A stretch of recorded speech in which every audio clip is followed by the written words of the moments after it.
Cho chơi rồi nữa lâu. Hả? Cho chơi là tháo rồi. Dạ chị trong à. Sao để chung luôn à? Trong cái vừa trong à. Giống sẽ ra chơi được.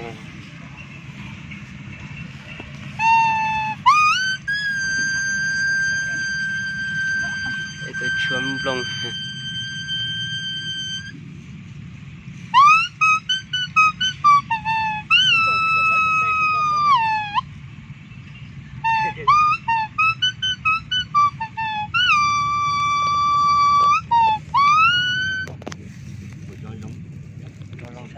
Chuột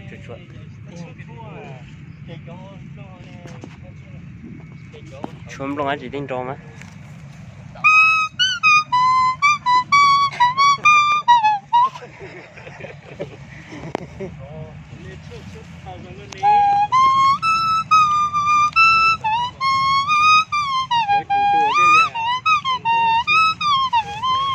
chuột giống gì giống nó mà chuột tê tê giống ha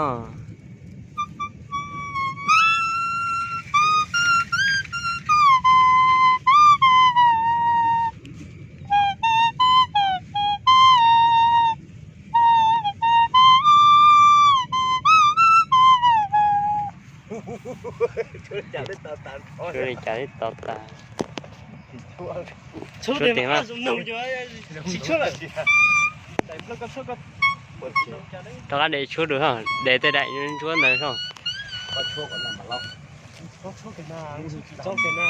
Để tới đại nhân chút chút một chuối còn nó rồi.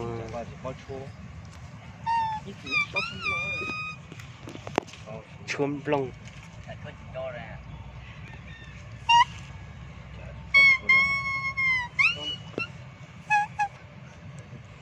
Lông chỉ cho lông có khẩn lông phu à? lông phu chỉ to này.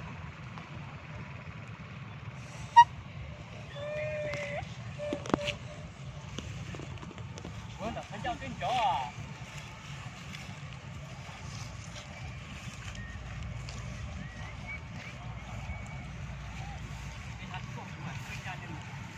Lông pha mà đôi lông chịu. Chấm lông phá. Chấm lông phá mọi đôi lông ăn đòn kín nữa. Cho vào ta để tôi này. Cho hai chuyện đó à.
Rồng thập lời nữa.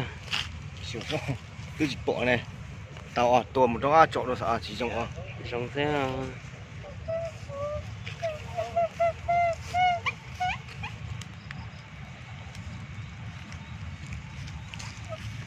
chuông lông mà rồng thập lời.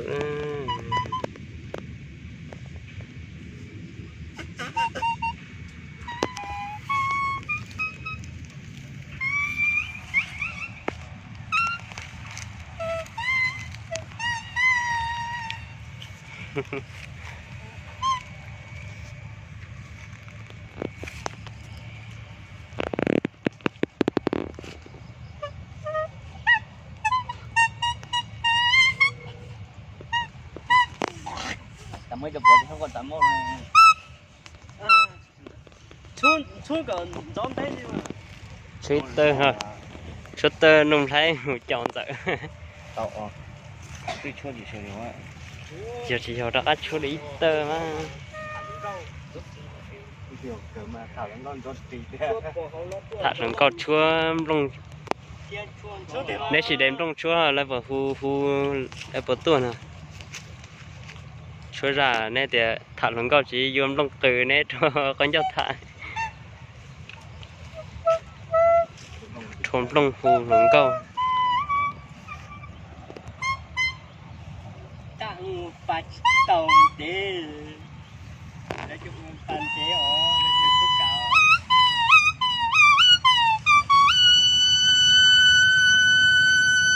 sắp lớn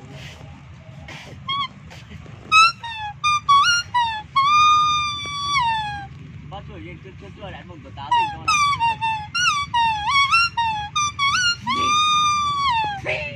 cái này được không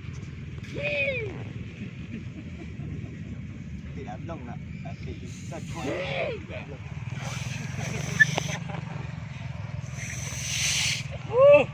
chốt tổ đấy cho là con chua rồi à này con nó này chẳng chua cho thế nào nè tính ngón rồi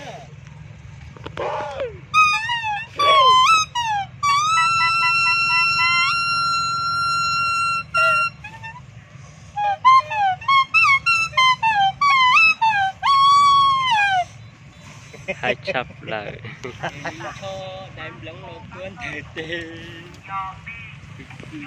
chị coi trời coi nhớ có tư lông tật cho tôi dự